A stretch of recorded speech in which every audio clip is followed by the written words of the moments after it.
Central Minnesota Sports Hub. It's the Morning Sports Desk, presented by Wadena's Pizza Ranch and FunZone Arcade. Available on Apple Podcasts, Spotify, or wherever you get your podcasts, and streaming on YouTube. It is the Morning Sports Desk on a Wednesday, the 2nd of April. I'm CJ Baumgartner. That's Corey Tackman. Corey, no April Fool's Day joke. The weather's kind of crummy out there. But the Pizza Ranch and FunZone Arcade are fine sponsors of this program, have a way to help that. Indeed, they do. And an exciting announcement from the Pizza Ranch and FunZone Arcade coming in just one moment. But first, let me tell you that you can get the pizza you love made fresh just for you with Buffet Your Way from Pizza Ranch and FunZone Arcade in Wadena. If your favorite pizza isn't on the buffet, all you need to do, CJ, is ask. They make it. And then they'll bring it to you at your table and let you take the first slice or two or three or whatever it is you feel like you need to do to put that away. Plus, should mention today, Wednesdays, earn double points on your order. That includes a buffet, carry-out, delivery, dine-in orders, plus orders paid for with the Pizza Ranch gift card. So double points on your Wednesday. You think that's the big announcement, don't you? Well, you're wrong, CJ. You are wrong. Darn it. Because a snow day at the Pizza Ranch and FunZone Arcade in Wadena means it's half price play day all day in the arcade today. Zach actually sent me a message. He said it's today only until the next snow day, which could very well be February. Mm-hmm. Could be. It could. Last April, CJ, we got stuck in the alley. We had a snowstorm last April. It was April 16th. It's April 2nd. So you might not have a snow day until next April. This is the last time you're going to be able to take advantage of this for a very long time. Please, Mother Nature, let this be the last time for a very long time. Half price play day in the arcade all day today at the Pizza Ranch and FunZone Arcade in Wadena. All right, Corey, we got some things to talk about with the Twins who finally won a game. We have some things to talk about with the Minnesota Timberwolves who might have had their best 12-hour stretch in franchise history. But before we talk into all of that, we are going to kind of hit the local sports circuit and just talk about some of the things that you can find on the Sports Cow Facebook page. And just to kind of get the lowdown on what's going on in high school sports. This post comes courtesy of Pillager Schools, and I know that we put this up on here on the Sports Desk page earlier, but this is a post that they shared from a Fargo Forum clip, and it's talking about Pillager offensive lineman Earl Brown on committing to NDSU. So it's an interview that he does with Dom Izzo over there at the Forum, and they just talk about this interview about the Pillager commit, the Pillager kid who's an NDSU commit to go play football at a, I don't think I'm going to offend people when I say this, a pretty prestigious FCS institution. You don't think you're going to offend anybody by calling them prestigious? Yeah, no, I think sarcasm there. Yeah, I probably got that right. If you don't know who Earl is, there's a couple things about Earl. One is his name is Earl Brown. And if your name is Earl Brown, you're going to be good at sports. That is like maybe one of the most classic sounding I'm good at sports names I've ever heard. Like outside of somebody who's like if there was a linebacker whose last name was Thunder or something, you know what I mean? Mm-hmm. Like Earl Brown is like a guy who was a world-class football player in the 50s and also a triathlete in the Olympics or something. Right. You know what I mean? It's just a great name, a great sports name. And also, if you don't know, he's humongous. Earl's huge. He's a big fella and a good athlete. And NDSU is an unbelievable pickup for NDSU to get a kid like Earl playing for them. Earl Brown, like you said, a great sports name. And also the fact of like, if you're named Earl Brown, you're just meant to be an offensive lineman. Like that's feels that way. Yeah. Doesn't it? It's the first name Earl that kind of does it. It leans into more of like, you're a dude who, when they ask what your favorite meal is, you say steak and potatoes. Correct. That's your favorite meal. And it probably is with how this guy is big and strong, able to move people around. And NDSU pretty good at turning out offensive linemen consistently and developing them. And it's a pretty cool thing to have somebody go to play collegiate sports, let alone to play Division I, let alone to play for the reigning FCS champion in football. So there you go. Congratulations to him. There's an interview up there. Go find it on the Sports Cow Facebook page. You'll find a link to that interview where he kind of goes in full detail and talks a lot about it on the Hot Mic show with Dom Izzo. Another thing we do need to mention on the Sports Cow Facebook page, Corey, I know you are really going to appreciate this, is a little volleyball action, a little JO 16s tourney, Sabika Trojan volleyball shout out. Madison on the team was able to serve out an entire set.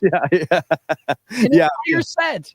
Yeah, Madison Funk. She's going to be, I believe she's just an 8th grader this year, if I'm remembering correctly. She's going to be a stalwart for the Sabika Trojans volleyball team for the next number of years. And they're at a 16s tournament, and it was time for Sabika to serve to start the set. And by the time she was done serving, the Trojans had won 25-0. That's good, I think, right? I think it's definitely a nice little notch in the belt there. Crazy stuff. I wonder how many aces in that run. But here, like, obviously you got to like play out points. So your team is clearly playing well on top of it. I've seen some crazy long service runs before. I've never seen this ever. Nothing like that. It's insane. Congratulations. That's super cool. It's ridiculous. Insane. All right, there's our local sports recap. If you want to find all that stuff as it comes out, you just follow Sports Cow on Facebook. Can I get a moo? Oh. Moo.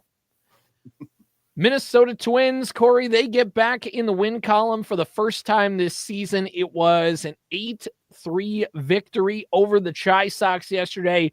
Minnesota Twins are on the board in 2025.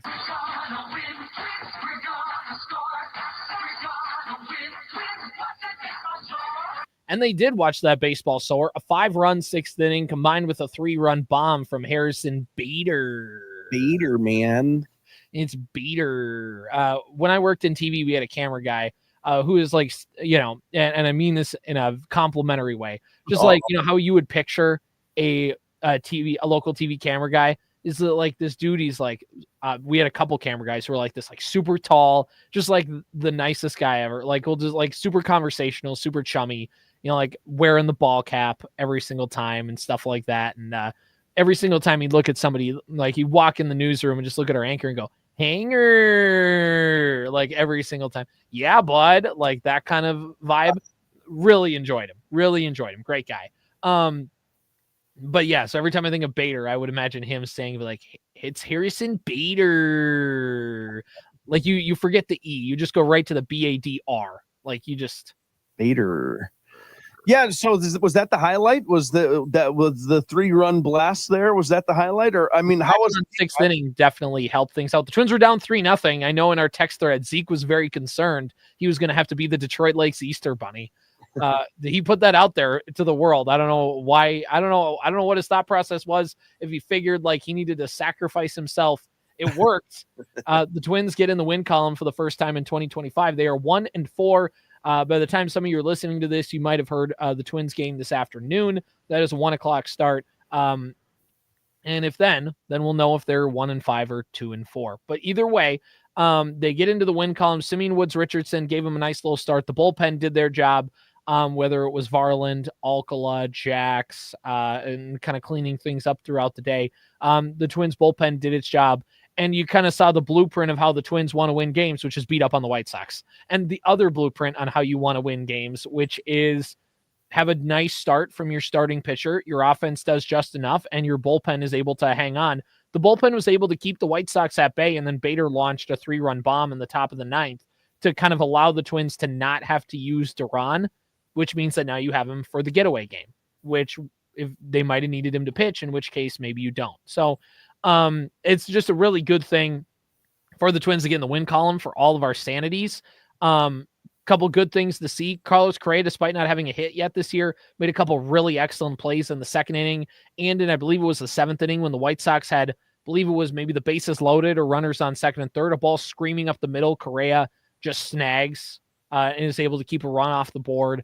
If you look at Byron Buxton in that same inning, Bader hit the home run, legged out an infield single just on a little chopper, and that kept the inning going to allow Bader to get up to the plate to smack a home run.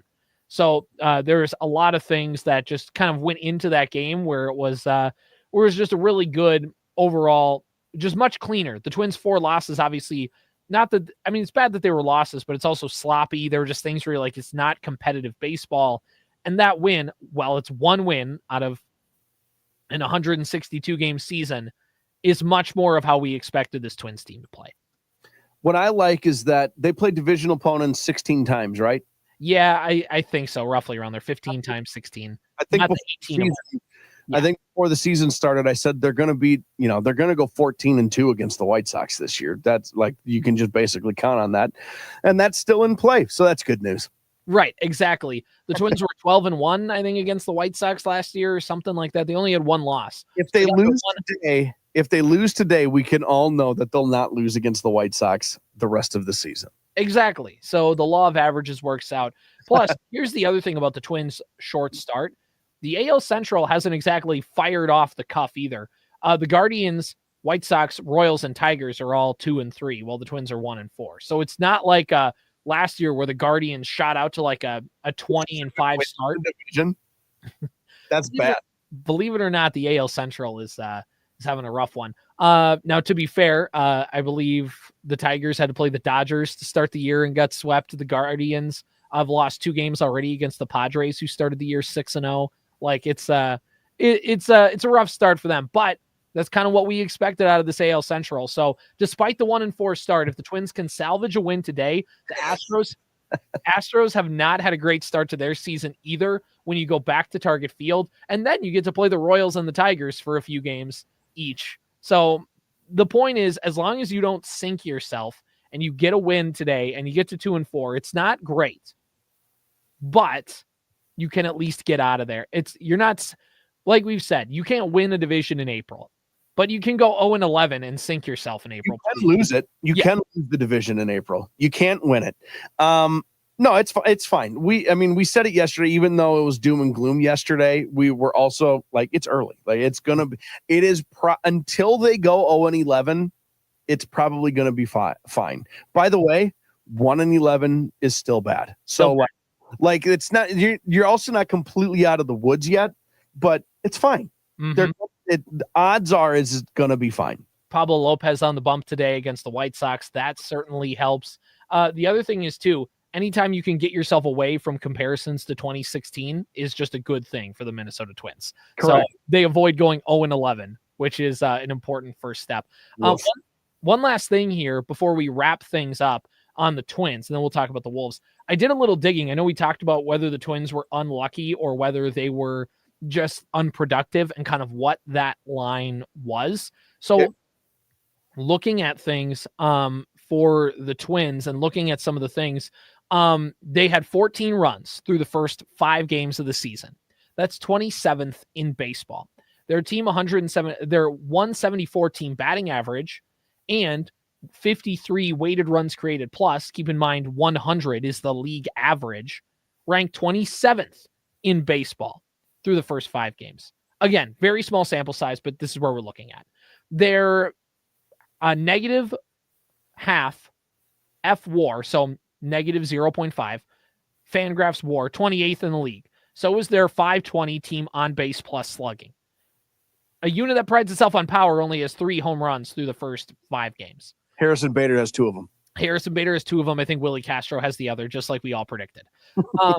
Injuries matter, obviously, with Royce and Brooks being down and whatever. And even though Willie Castro has done a good job, Mickey Gasper, Jose Miranda, Ed Julian are kind of all recreating it in the aggregate. And the fact that the team is a new hitting coach and a completely new hitting staff. They didn't just get rid of hitting coach Dave Popkins. They got rid of all 3 hitting coaches and replaced them as like we kind of need to send a message here. It's the team fires the offensive coordinator kind of deal. So Matt Borgschulte, while he is a Twins guy, he was a St. Paul Saints hitting coach a few years ago before going to Baltimore to be their hitting coach the last 2 years before the Twins brought him back. It's still going to take a little bit of time to kind of get his, for lack of a better term, vision on what he wants kind of the hitting team to be. All of that being said, despite the lack of the on-field results, here are the silver linings in the flukiness. The Twins' exit velocity as a team, 89.2 miles per hour average exit velo. That's 18th in baseball, and it's above league average, the league average clip from a year ago.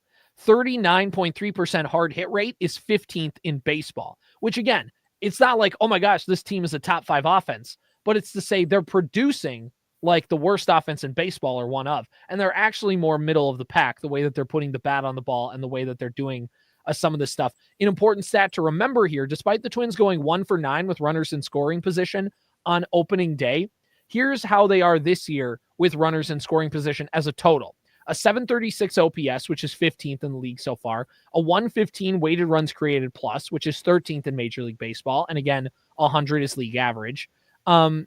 It's small sample size, but a .42 clutch score on Fangraphs is top 5 in baseball. Small sample sizes, it's going to get, over the course of a regular season, we're really going to know. But it's to say that this lineup is producing more close to like a middle of the pack offense than they are a bottom 5 offense, which is what they've been run production wise the first 5 games of the season. And it's to say that the pitching staff is going to be the thing that moves this team anyways. And like 2023, your pitching staff's going to be good, generally speaking. So if you can just do just enough on offense, you're going to find a way to get to that 85, 86 win clip pretty easily without having a top 5 offense. You just need to not be a bad offense. I mean, it's pretty straightforward. It's really that. I have nothing really to add to that other than, yeah, is a little unluckiness coming their way, and are the odds that things just kind of maybe start working out a little better? Yeah, I mean, you think about this is kind of a weird comparison because it doesn't matter as much anymore. This is like when you look back at the end of a season, and this might be a 20-year-old baseball thing, but like if your ace pitcher is 10 games over 500 and your number 2 pitcher is 3 games over 500 and your number 3 pitcher is 1 game under, is 500, and then your 4 pitcher is 2 games under 500, and your 5 pitcher is 7 games under 500. You have a winning record, and you're going to the playoffs. Mm-hmm. Right? Like the margin that actually exists at the end of the season for what makes a team not in the playoffs to in the playoffs, from in the playoffs to an actual contender to winning these things, like from tier to tier, it's such a small little difference that, okay, you mentioned their middle of the road in the league team on a number of these offensive statistics, but their production is bottom of, that's how close they are to being right. A contender in this. It is the margin of error in what makes you competitive or uncompetitive is a matter of that hit making it up the middle and not kicking off the pitcher's heel for a ground out. If you look at the Twins, again, if they hit a little bit better, if they get 1 hit with runners in scoring position, there's a good chance they win on opening day. And then all of a sudden they're coming into this, what are they right now? 1-4, they're 2-3. And then you win against the White Sox, you're 3-3 going into your home opener, and like it's fine. And I think too, when you look at personally, the 2 players that have kind of really been impacted the most by this batted ball luck has been Carlos Correa and Ty France. So Correa has not had a hit like we've talked about through the course of this season, and his WAR is negative. Like it's like negative 0.3. But Despite not having a hit this year, he has a 93 mile an hour average exit velo. That's above his 90 mile an hour career average. Again, 5-game sample size. Sure. He's only recorded 3 strikeouts on the year. He's hitting the ball hard. He's just been smothering them a little bit. His launch angle is negative. So he's just not been able to elevate quite yet. But it shows like he's hitting the ball hard. He's making the right reads. As soon as he just, kind of gets in a groove and figures out how to elevate the ball a little bit more and not hit so many grounders and get it a little more on the line, he's going to be fine. Now, the stats might not show it because, again, a bad first week doesn't really help your stat line. You have to kind of dig out of it a little bit. Then the other one is Ty France, who has a negative 0.2 WAR, and he has like a 167 average through the first few games of the year. He has a 92.1 mile per hour average exit velo, and that's, again, above league average. And he also has a 43% hard hit rate. And while his batting average is below 200, if you look at the expected batting average, which again kind of formulates some of this stuff, and like how unlucky are you, how whatever, because again, on opening day, he had like 2 smashers to the gap that the fastest guy in baseball, Wynn, that center fielder for the Cardinals, just tracked down. Like, yeah, I mean, he would have had 2 doubles on opening day, and the Twins win the game if he doesn't catch that. He has an expected batting average of 326. So it just goes to show you that like baseball could be a cruel game. Like, yeah, you hit it on a rope. It's in an MLB The Show, and then we'll move on to the Wolves. In MLB The Show, if you hit, it kind of shows you your timing on pitches. And if you get what's called a perfect, it means you timed it up right and you barreled it right and you did whatever. And everybody gets mad because if they get a perfect, it like goes right to the shortstop. And they're like, what the heck? I had a perfect. How's that not a home run? I'm like, I don't know how to tell you guys. You haven't played baseball in a long time. There's no worse feeling in baseball than hitting it right in the barrel and feeling like you had the best contact in the world and hitting it right at the left fielder. Yeah, because to get put backspin on the ball means you didn't hit it. You need to hit it below the equator. Right. That is not a perfect. When you hit a home run, probably it's not a perfect barrel. No, you yanked it, probably. Yeah, if it's going out on a line drive, but especially the way guys like to hit a home run. Now, if it's just a piss missile, then sure, maybe where the angle of your bat meets the angle of the pitch, and you can hit a ball out with some topspin that way. But they're not trying to hit the ball. They're not trying to barrel it up and put topspin on the ball. They're trying to hit under the equator at the angle of the pitch. You know what I mean? Mm-hmm. You're going to get under it, which is not a perfect barreling of the ball. It's still going to go 420 feet, by the way. Right. Baseball's a cruel game. Off by a degree, and you're off. A 2-degree difference is a difference between a ground out or a 420-foot home run. Uh-huh. There's amount of times where you see a pitch middle, and you see like, again, back in the day, you'd see Morneau take this big swing, and all of a sudden you just see it go up. And then you just like see his reaction, even though it looks like it's going to go out. You just see him go like, oh, missed it, like, got under it. Yep. And that's how it goes. Here's how it goes yesterday, Corey. I know you weren't awake to see the end of it because they decided to tip this game off at 9:00. Yeah. Went to bed in the second quarter. The Minnesota, and you missed basically the exciting part of the game. Because the third quarter, the Wolves had a good handle on. The fourth quarter, the Nuggets were in control. And all of a sudden, the final few minutes, Anthony Edwards got hot. He did his patented, I'm going to shoot early in the shot clock and heat check myself. Got bam, 2 threes, back-to-back possessions, a quick 6-point swing. And all of a sudden, when it works, it works. When it doesn't, it doesn't. We'll get to the doesn't in a second. But the Wolves got themselves an opportunity to win the game. They had the ball in their hands, call a timeout with a few seconds to go. And the Edwards dribbles into nothing, gets it to Randall, who fires up contested long 3 on the right wing. Not ideal. Whatever. You go into overtime. Wolves battle it out in overtime. Anthony Edwards has a quick run with the Wolves. Then heat checks himself early in the shot clock, misses, allows the Nuggets to get the ball right back. You liveth and dieth by that. Goes back and forth.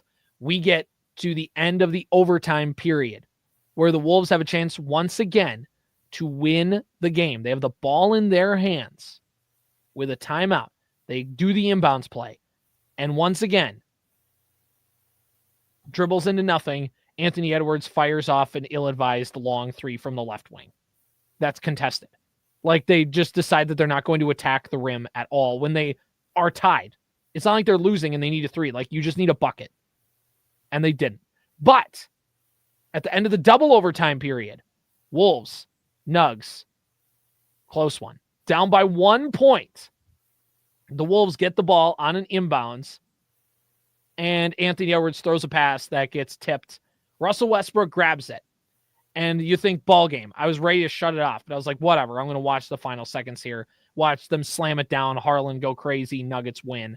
Then Russell Westbrook gives it to Braun on an outlet pass. Braun gives it right back to Russell Westbrook, who then limps on the layup attempt. It's short. Good hustle by Nickeil Alexander-Walker, because they certainly could have just been like, oh, well, we lost. Done. Nickeil Alexander-Walker hustles to the end of the floor, gets the rebound, gets the outlet pass, gets it to Ant gets it to Randall, so some other kind of function happens. Edwards gets the ball back to Nickeil at the buzzer. He misses, but is fouled by Russell Westbrook. Makes the first 2 free throws, misses the final one, and goes out of Denver with a double overtime win that they had no business winning based on the way that they closed out those for the regulation and overtime. And the biggest takeaway of this game is going to be Jokic scored 60 points in a triple-double and lost. The only other person to score 60-plus points this season was De'Aaron Fox against the Minnesota Timberwolves. The Timberwolves won both of those games. Suck on that. Suck on that. Suck, as someone I know would say. Anthony Edwards after the game was talking about Jokic, and he's like, I want to get this quote right. I want to pull up the tweet he was talking about, because like Ant's always been very complimentary of Jokic and of just kind of how good of a player he is, and always wants to talk about it and do all that. And here's what Anthony Edwards had to say about Jokic. Anthony Edwards said that Jokic is the best player he's ever seen in person other than himself. Yeah, no, that tracks. That tracks as an Anthony Edwards quote. They asked Jokic after the game what he thought about that, and he said, he said it's funny, first of all. It is funny. That's funny. But then he also went on to compliment Edwards and say he just took off. That's what superstars do. Edwards had no points in the first quarter. He had double-digit points in the fourth quarter, big buckets in the overtimes, and he had for all intents and purposes, he did not play the best game ever. But when it got to crunch time and it's like, all right, Ant, we need you to score here and lock it in, they locked it in. And you know what they also started to do in that second overtime, because everybody's exhausted, he started to attack the rim more. And the defense couldn't quite catch up with him, and you're able to get the win. And the point is, the Wolves, by the way, proving that they're owning the rivalry here over Phoenix and over Denver lately. Mike Malone yesterday talked about how, they really play hard against us. They treat it like a rivalry. We don't. Despite the fact that on the first night of a back-to-back, they played Jokic 53 minutes. He played the final 3 quarters and both overtimes without sitting. And then they're like, the Wolves try hard against us. Okay, buddy. Okay, sure. It's one of the reasons they lost that series against the Wolves last year, because he didn't sit in the playoff series at all. That dude, he just gets the Timberwolves gas him. Mm-hmm. No, I didn't see a lot. I woke up to text messages that started with Anthony Edwards is not right. Like I had friends who were like, I'm convinced he's actually maybe sick, because he's playing that poorly. He did not have a good game. And then, but it was his pass into the corner for Alexander Walker to get that shot off, and then the eventual foul. The thing I haven't been able to tell yet, CJ, is I've seen the highlight a couple of times now. Did Russ touch him? Yes. It's not on the shot. It was on like the land, like he was in the air. The ball was out of his hands, but he doesn't allow him to land. Okay. No, that's fine. I'm fine with that. I hadn't seen the replay enough. And just there was one particular, from straight behind, the typical like baseline or sideline angle. It's like, well, he falls down and you just can't quite tell from there because they all fall down. And then they show one kind of from the opposite baseline. And it was like, it just kind of looked like he flew by there, and maybe some decent acting there by Nickeil Alexander-Walker. Mm-hmm. But I mean, I get it too. You got to sell it a little bit. If I'm not saying there wasn't he's running right into you, you might as well make it noticeable. Right, exactly. And no love lost, no matter what. Screw you, Denver. And I mean, Russell Westbrook fans, but there were so many tweets I saw last night. There was one that said, after 17 years with him, I can't do it anymore. I just can't. And somebody quote tweeted it and said, I thought somebody was talking about divorcing the love of their life. No, they're talking about being a fan of Russell Westbrook. Yeah, it's like from basketball. You guys pick on me 13 or 14 more times, I swear to God. If that Anthony Edwards quote is the most Anthony Edwards quote that you've ever heard, that outcome from Russell Westbrook is the most Russell Westbrook performance maybe ever. It's just a perfect encapsulation of what his career is. A lot of great stuff, but a lot of what the heck was that? And nothing and nowhere in between. Mm-hmm. Everything he does makes you go, oh my God, in either a good way or a bad way. It's the parentheses of complimentary or derogatory. That's where it was. If you want to find something really fun to watch, there is a clip of the DNVR. It's like a sports network, sports channel. I don't know if it's like a media-based thing, an online media-based thing. And they did a lot of trash talking last year, of course, during the Western Conference semifinals. And there was, of course, the clip of like Aaron Gordon following around Cat, like in between whistles. And somebody's like, I can already see Aaron Gordon has won the mental game over Karl Anthony Towns. And every loss, everyone's like, well, at least they won the mental game. Yeah. But they were watching that final minute and they were celebrating. And it took them like a whole 30 seconds to go, wait, did they call a foul? Mm-hmm. They called a foul. And you just see one of the guys get up and walk off camera. So he needed to make one tie and then two for the lead. He made the first two and then missed because there was 0.1 seconds on the clock. So he missed the last one so that way Denver couldn't get set. Yeah, it's just and also it's just math. If it's 0.1 seconds, they've determined, I think you need at least, is it 0.2 or 0.4? I think 0.3. Oh, of course it's the number right in between there. That was how it was explained to me by a high school league official while I was sitting there watching them explain it to a coach. So yeah, there's a determination that it needs to be there. It's over. The game is effectively over at like 0.2. So the missing it is just the smart. Jokic basically got it and just kind of grabbed it and just kind of flung it and just hoped that maybe Randall would like hit him on the arm or something. And oh, right. Whatever. But yeah, that game was over. Nickeil missed it on the side and the Wolves won, which proves again, Nickeil Alexander-Walker, by the way, it's criminal that he's having this game on national TV because he's going to be a highly sought after player on the mid-level exception, all that kind of stuff. I don't know how the NBA free agency stuff works. It's kind of a maze.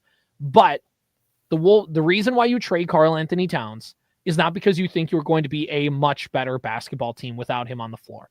The reason you trade him is because you want his max contract space to re-sign Nas, to re-sign Nickeil Alexander-Walker, to do or a player like him. Right, exactly. Like you need some of those depth pieces, and like if the Wolves want to if you kept Cat, you're not keeping Nas. Like that's just the reality of the situation. They're a second apron team without Karl's contract, let alone with it. So yeah, there's some shedding to be done, but whatever. I'm not worried. Let's go win a championship first. Yeah, exactly. Let the owners figure that out. The new owners, the new old should have been in a long time ago owners, because this morning, broken by Shams of ESPN, Glen Taylor will not appeal the arbitration ruling from February that said that the Timberwolves will be sold to Mark Lowry and Alex Rodriguez. He has given up his fight. He is agreeing to the exact same numbers that they agreed upon earlier. So Glen Taylor's attempt to try and squeeze out a little bit more money after his franchise spiked in valuation. Unsuccessful. It's a shame. Alex Rodriguez and Mark Lowry will become the new owners of the Minnesota Timberwolves. I don't know when that's official or if it's like right now it's done, or I don't know how that all works procedurally, but it's over. I mean, it was last April Glen Taylor did this. This has been a full 12 months. We've just kind of been waiting for this to get litigated. It's been litigated. Glen Taylor had a tough appeal process. The only thought of appealing would have been like, I know I'm not going to get to keep him anyways, but if I appeal, at least I can still hang on to him in the meantime. But I think when Glen Taylor realized that the business end, you weren't going to be able to squeeze more money out of Lowry and Rodriguez with the courts because you can't back out or renegotiate that agreement. And the fact that you're going to have to spend money and time lawyering up and dealing with all that, he decided that it's time to be done with this fight. So we are in a 12-hour span. The Timberwolves had one of the most entertaining wins in franchise history, for sure in the regular season. And also, they found out Glen Taylor is on his way out the door of owning the basketball team. Has there been a better 12-hour stretch in Timberwolves basketball, Corey? I mean, it's right up there. This is right, other than maybe the news in the first place that they were being sold. Like, that was pretty fun. No, this is this is all very good news. I had some immediate thoughts that had come to mind either from me or from other people I've been talking to about this. The first thing is, of course, good. Praise be, hallelujah. This is finally over for all the positive reasons. It's finally over for all the negativity that surrounds Glen Taylor and all of this. Yeah. So it's just nice to be like, it's done. It's done. It's finally done. Thank goodness. The next thing you think about is this is sarcastic, by the way. I'm putting this disclaimer out right now. Is when do the new owners move them to Vegas? Which is a fun troll thing to do for Minnesota sports fans in general. Minnesota sports fans, the Timberwolves are not moving. The NBA is expanding. They're not relocating. Not interested in relocating. That's not how this is gonna work. What was the other? Oh, is this our official welcome to Kevin Durant and the Minnesota Timberwolves in 25-26? Is Kevin Durant is he going to be able to benefit from new owner syndrome? I mean, a Minnesota Timberwolf next year. Well, I mean, if you think about it, and this is, again, how long this ownership, I mean, first of all, the setup to buy the team and then the ownership dispute, you could have already made the case that the new owner syndrome was going to get Tim Conley and trading for Rudy Gobert. But now but here's the other thing. This is Corey, when I was working in TV, I made $11.50 an hour. It was criminal. I drove past a McDonald's and it said starting wage $14 an hour. And I was like, what am I doing? I'm a college graduate. By the way, not an indictment on McDonald's. Yeah, exactly. McDonald's doing the right thing, right? Yes. That's the point. Yes. And anyway, the point is, when I was working at the TV station, at a certain point, I got engaged to my girlfriend, who is now my wife. Congratulations, by the way. Yes, thank you. Appreciate it.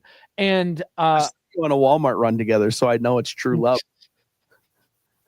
Only the couples that go to Walmart together stay together. So that's a different kind of experience when you make that happen. It's a different kind of commitment. But you want to know what the first thing I did, like within days of proposing to my future wife?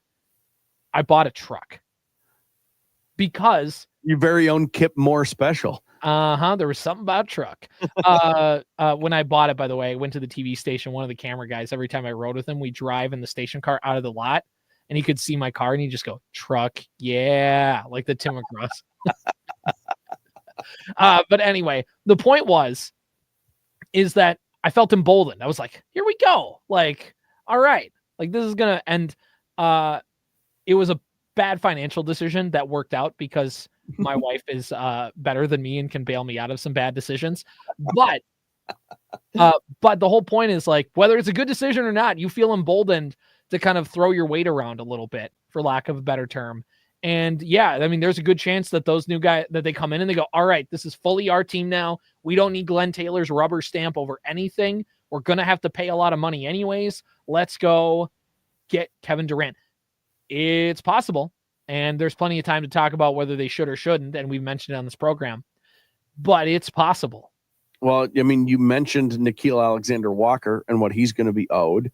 And Nas, like there's of Nickeil and Nas and EV and Julius, and like there's some things that now that were on the horizon that are they're being highlighted. There's an unexpected avenue that has appeared, and maybe they, like Vikings fans have learned, an unexpected avenue has appeared, and don't be surprised if your team goes sniffing in that direction. Yeah, when there's a helicopter flying to Hattiesburg, metaphorically speaking, Kevin Durant's coming to the Timberwolves. So anyway, let us be the first to congratulate KD on once again bitching and moaning his way out of another franchise into another good situation. Oh, I should say, by the way, Kevin Durant's hurt. He's missing the rest of the year. The rest of the year? I think I saw.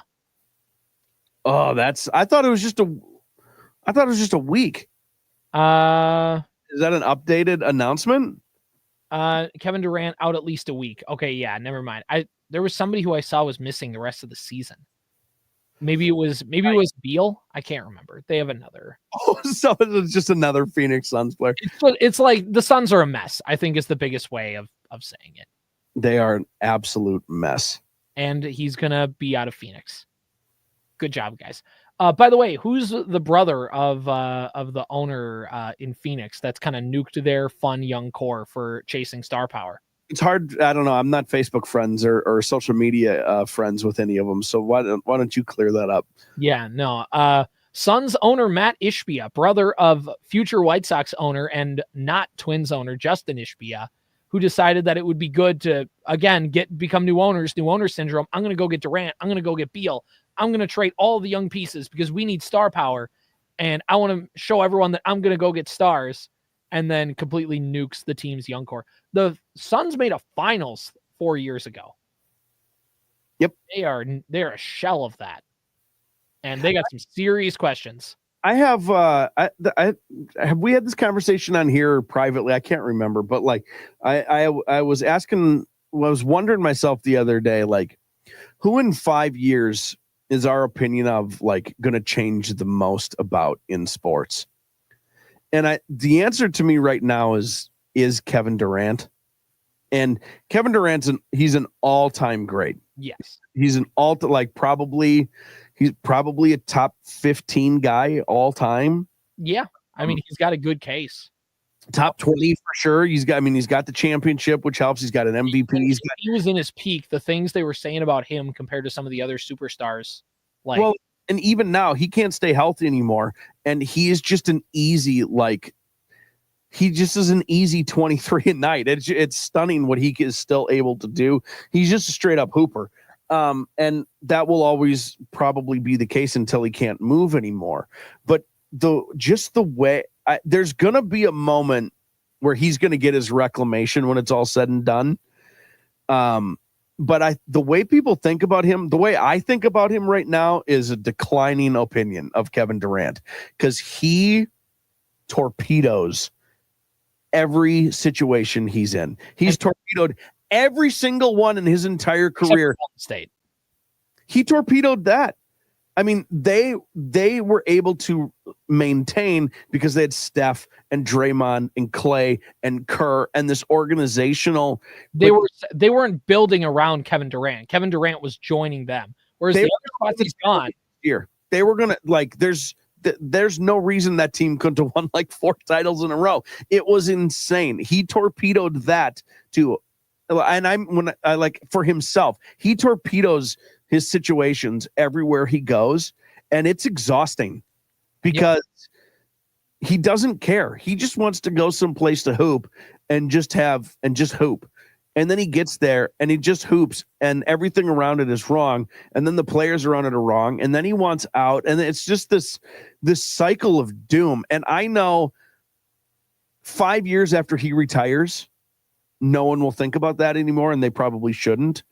But there's going to be a time when he eventually is done. There's just going to be this gray area between just before he was done to whenever everybody reminds themselves how great he was. Mm-hmm. It's it's going to be pretty dark about Kevin Durant.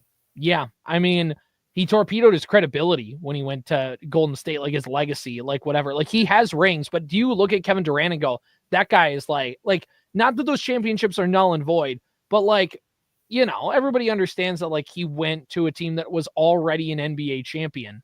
Yeah, no, I don't. That's where I differ from most people. I do not hold that against him. He is one of the greats, and and when it comes to ranking greats, the only thing that matters is winning. And he gave himself you have to give yourself the possibility of being ranked amongst the all-timers. And so I don't have an issue with going to Golden State. Here's the other thing about Golden State too. It's not like Kevin Durant went there and just kind of sat on the sidelines and like was there and whatever. Kevin Durant, and I know a lot of Steph Curry fans and Golden State fans now don't really want to admit this, he was the best player on those Warriors teams. Yeah. But he was the driver of the bus. And Steph and Clay and like the whole team were accommodating to that because they wanted him to come there and they all understood. Like, wouldn't you? Right, exactly. It's not like he went in and said, this is my team now. They're like, oh my gosh, we have Kevin Durant. Okay, how do we play with Kevin Durant? Let's get Kevin Durant the basketball. Like, yeah, no, he was the best player on that team, and no Golden State fans cared because it's Steph's team. Mm-hmm. And he didn't like that. He got sour grapes about that, and so he's like, Pillager was coming in Golden State from like the entire last year he was there.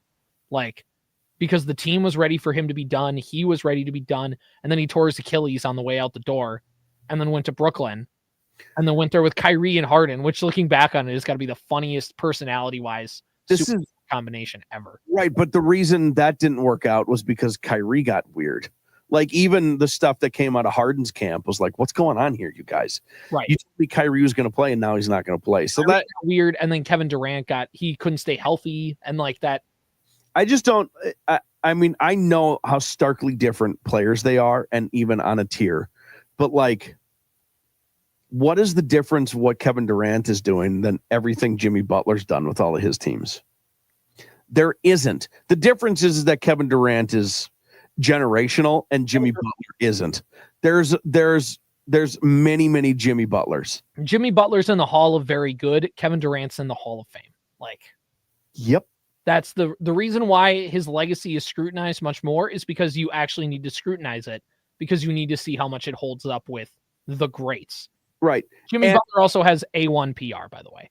And the when it's all said, like I said, 5 years after he retires, nobody's going to remember any of it. But this stuff really counts to me. And to bring the conversation full circle is there's just no way he doesn't torpedo the Timberwolves. Right, exactly. And it's not even because he retires unless they win and he retires. But guess what happens? He retires and the Timberwolves have mortgaged everything. You have a Kevin Durant size hole in your roster. That being said, I would trade it for a title. Yes, of course. Of course. All of that. And here's the thing. It's not even that Kevin Durant necessarily like comes in and nukes it himself. The Suns nuke their roster to get Kevin Durant. The Timberwolves would nuke their core to get Kevin Durant. So it's not like Kevin Durant comes in here and says, what's going on, and flips it on his head. And I think, generally speaking, him and Anthony Edwards like would vibe really well because they have before and whatever. They do, yeah. Right. It's just more of like, and it's the same thing with Phoenix. He got there and the team was not set up as good to win with him because they got rid of what made Phoenix good, which was that they were a talented, deep team.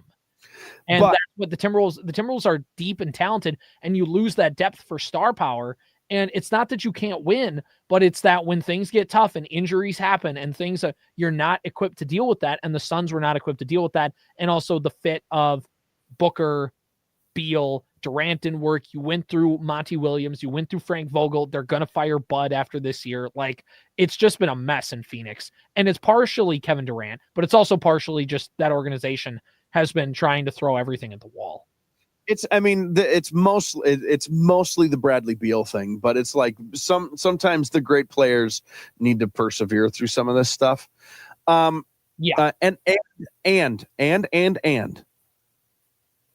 it's recency bias. We talk about this with Phoenix because if they would have won a title, who cares if it would have gotten weird afterwards? They will take a title and then have it be weird. The fact that they didn't get the title and then it got weird is like there's a little recency bias and you can't be afraid. You can't be afraid to get Kevin Durant because what if it gets weird? Because you have to try to win titles. So right, exactly. Like, there's just this weird like it's cycle. President of basketball operations has to do. Yeah, that's what they have to do. You have to balance mortgaging the future. Yeah. Do you go for the long-term play or do you value short-term? Like, I mean, any sport. Do you decide to go all in on 1 year and win it? And if you win, who cares? The Rams did that a few years ago and it set themselves back a little bit. But if you're confident you can make it all up, like if you're the Wolves and you go, yeah, we can trade these guys because we have Jalen Clark. We have Leonard Miller cooking. We have Dillingham. Like if you say we've drafted really well, so we have so much ammo and we feel like we're going to keep drafting really well, there's a case to be made to and for it, to and against it. But yeah, and none of the arguments are wrong. It just, he's damn near 40. It's a boom or bust thing. You're going to know right away if it's going to work or if it's not going to work and whatever. So, all right, that's going to do it. We're going to get out of here. There's enough Kevin Durant talk for today.